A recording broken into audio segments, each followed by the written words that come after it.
Ladies, gentlemen, geeks of all ages.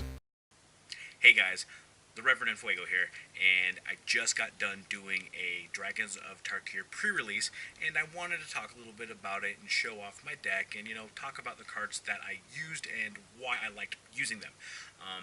I went with a Kolagon, I think that's the way you say it, the black-red dragon, the big one that talks about lightning strikes and going in fast, and a lot of the creatures have to do with the dash mechanic, which usually means that you can cast it a little bit cheaper because it'll have haste and it'll attack your opponent right away, but then it goes back to your hand at the end of the turn, so it's not out there. This comes in a variety of good and bad effects. It keeps your opponent from being able to use a sorcery speed removal on your creature or any other effect, but it also means that you don't have a good board presence, so a lot of times sometimes it's not worthwhile to do the dash mechanic when you can just cast the spell. And other times it does change. Let me tell you. I'll tell you in a minute. But for now, let's check out the deck, go through the cards that I got, and I can show you how it went. Alright, so we're going to go through some of my deck. Starting off, I'll show off all of the rares. We've got Bloodshidden Fanatic, which is Sacrifice. Another warrior creature, target player loses X life, and you gain X life, where X is the number. It's a strong 3/3, 4/3. Unfortunately, double black, which we'll get to into a minute. Next up is Ire Shaman.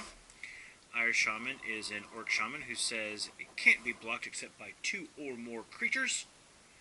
And Megamorph, so it becomes a 3/2 essentially.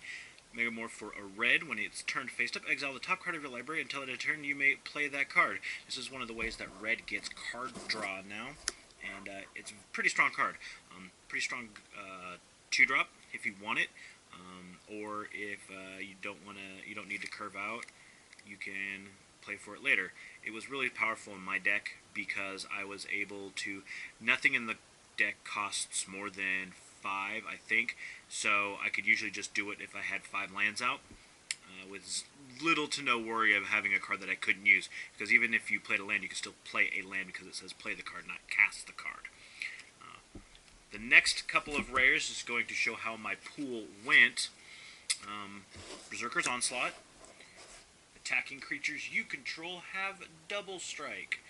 That would be pretty awesome, but it's kind of a win more card, so a little less exciting than I really wanted it. Illusionary Gains. Since I went black-red, it just isn't something that really works out for me. Just not good for me at all. Not necessarily good, really, anyway.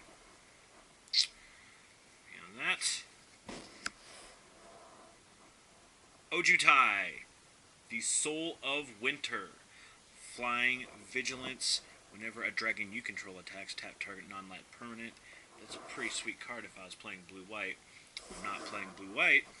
And then finally, Surak, the Hunt Caller. Formidable, give creatures haste. He's pretty strong. He's a 5/4. But here's the problem. A, he's double green in a color that I wasn't running. And B, 4 toughness is not good in this set. Not at all. Doesn't really matter. There's a lot of cards, which I'll be showing you very soon. So, essentially, out of my deck, boom, those 4 rares are gone. These 2 guys are in. Next up, I need some creatures for that. So, we go to Hand of Slummagar. 2 on Death Toucher. Pretty strong with this. Usually can trade with stuff, get through. A pair of Storm Reach Brawlers. These guys were great.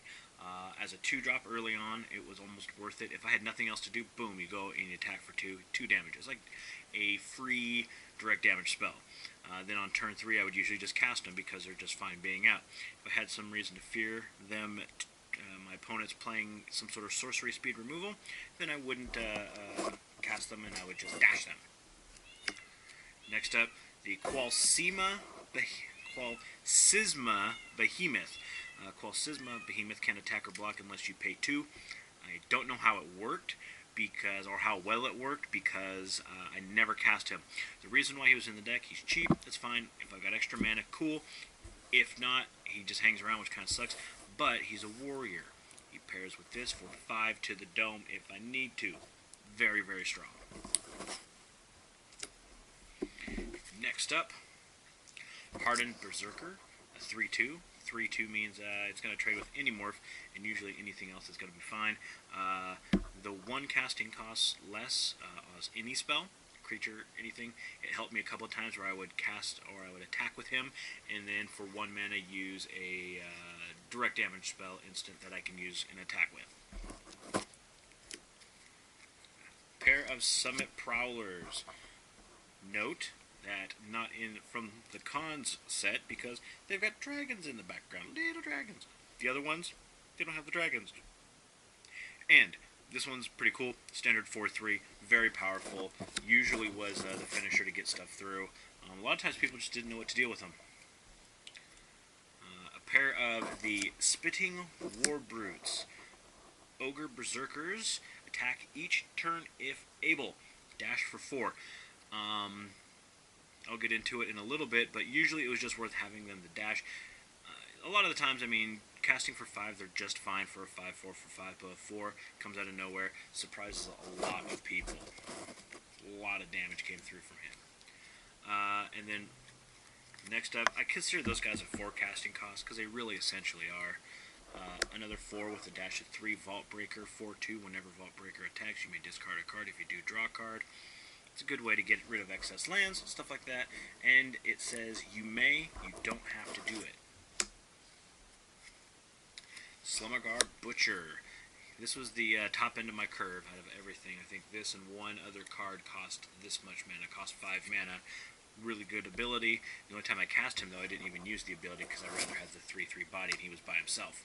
And then the last little guy, my lone 1-drop, at least my my 1-drop creature, Lightning Berserker, pretty powerful. The dash means that he's a good late draw because fire breathing is a really strong effect. And a lot of times I was able to trade up.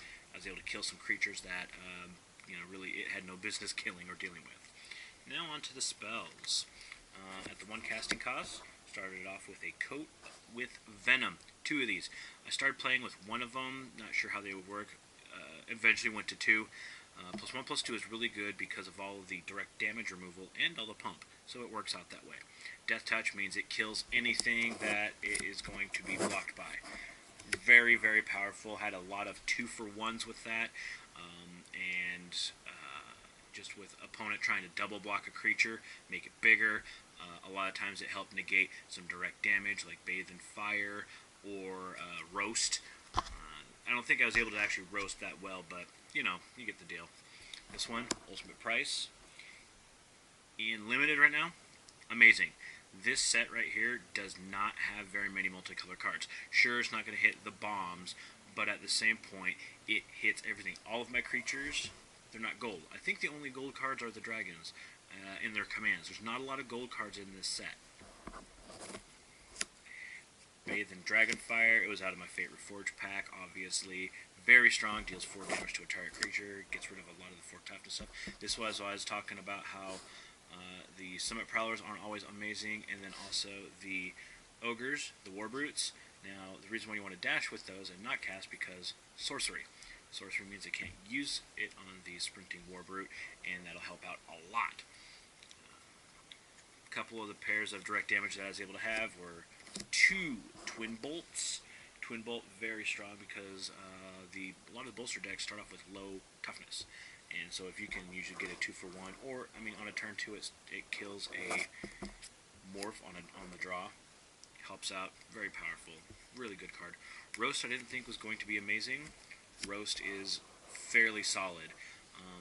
The only time I even thought about sideboarding 1 out was due to a ramp deck that I played, and I'll get into that, but just because I'm afraid of all the flyers. You're always going to be able to kill something with those cards. I think they're solid, I think they're fine. Sarkhan's Rage, 5 damage to target creature or player. If you control a dragon, it deals 2 damage to you. That was one of the cards that I sideboarded out a lot. I just wasn't sure how it would hold up, and if I was going against another aggro deck, which I was most of the time, I would sideboard that out just because that 2 damage was actually really dangerous for me. So there you go. There's the deck.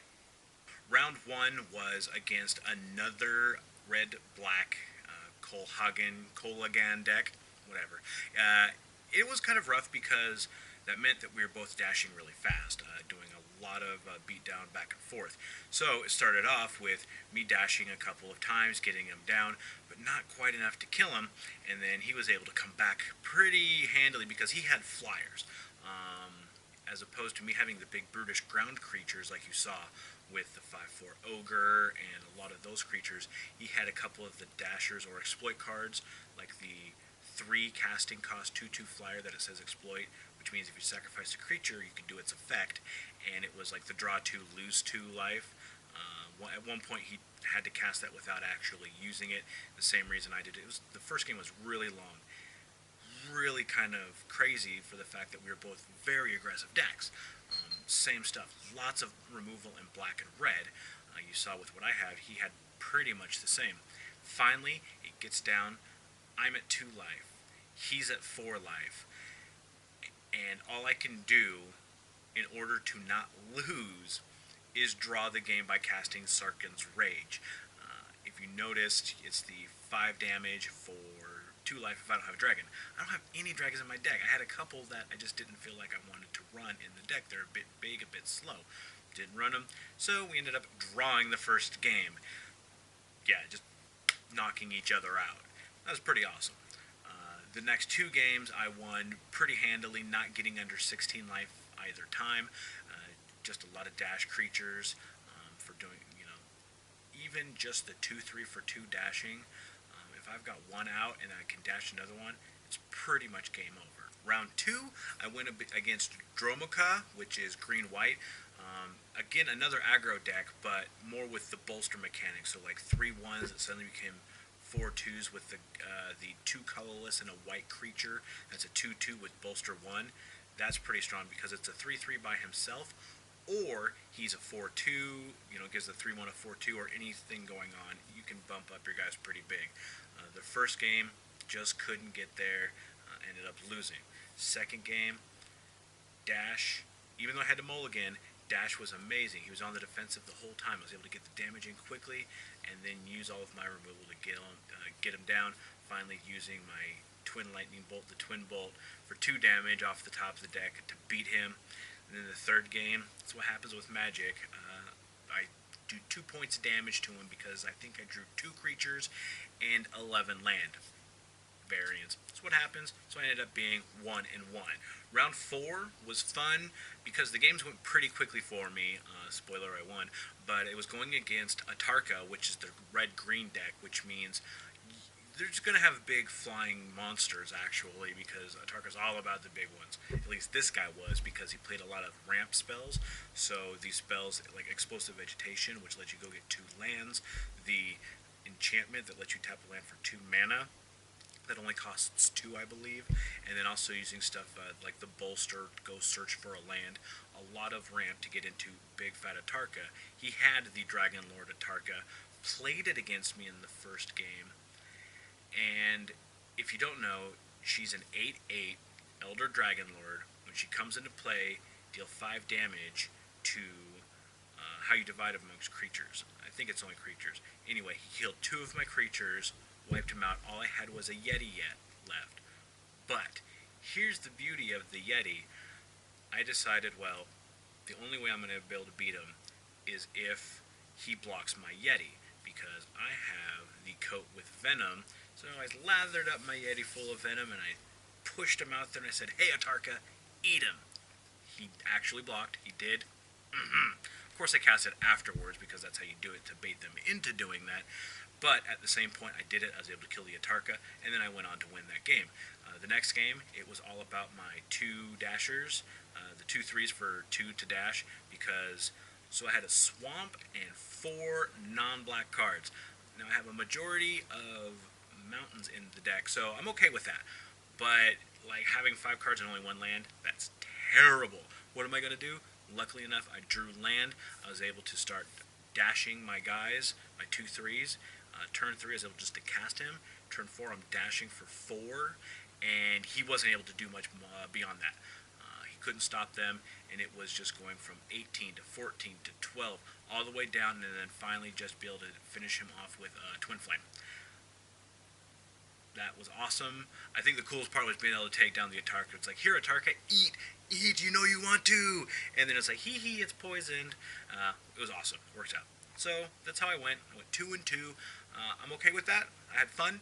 Played some fun games of Magic. I hate the variants with mana, but at the same point, what are you going to do? That's how Magic works. But beyond that, yeah, let's go to the loot that I got. Still managed to get 2 packs. Since I only went 2 and 2, I got the requisite 2 packs. So I've got one with Narset and one with Sarkit on it. So out of the rares that you've already seen, Bloodshed Fanatic, Ire Shaman, Surok. I'm sure I can do something with Surok at some point. I don't know. You never know. Ojute,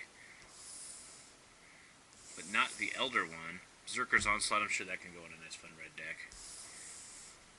And then also Illusionary Gains. Probably nothing there. So, now you've got these. Let's open this one right here.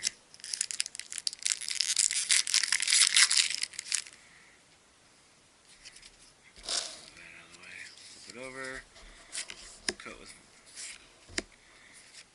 nothing. I mean, these are just commons.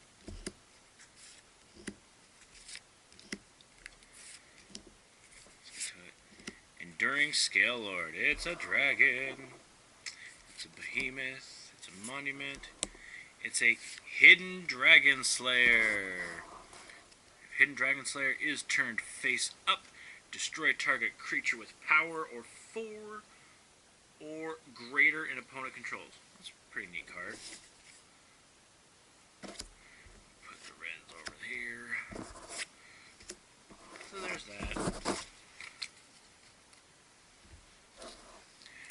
It's time for Narset. Come on, Narset.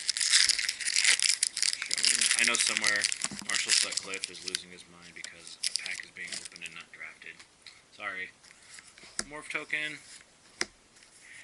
Bam! Dragon Lord Ouija. Ojute. Sorry, Ouija. Elder Dragon is hexproof as long as it's untapped. Whenever it deals combat damage to a player, look at the top 3 cards of your library, put one of them into your hand, and the rest in the bottom of your library in any order. That is a Dragon Lord. It's a pretty sweet card. Nice little mythic there. It's kind of funny, I ended up getting both of those. Nothing really awesome out of the rest of the stuff. So all in all, it's a pretty fun haul. Right there. Get these dome cards out of the way. That's pretty awesome. I'm pretty stoked about those. Maybe I'll make a blue-white commander deck. I don't know if I want to use them with that, but it's cool to have dragons. Alright guys,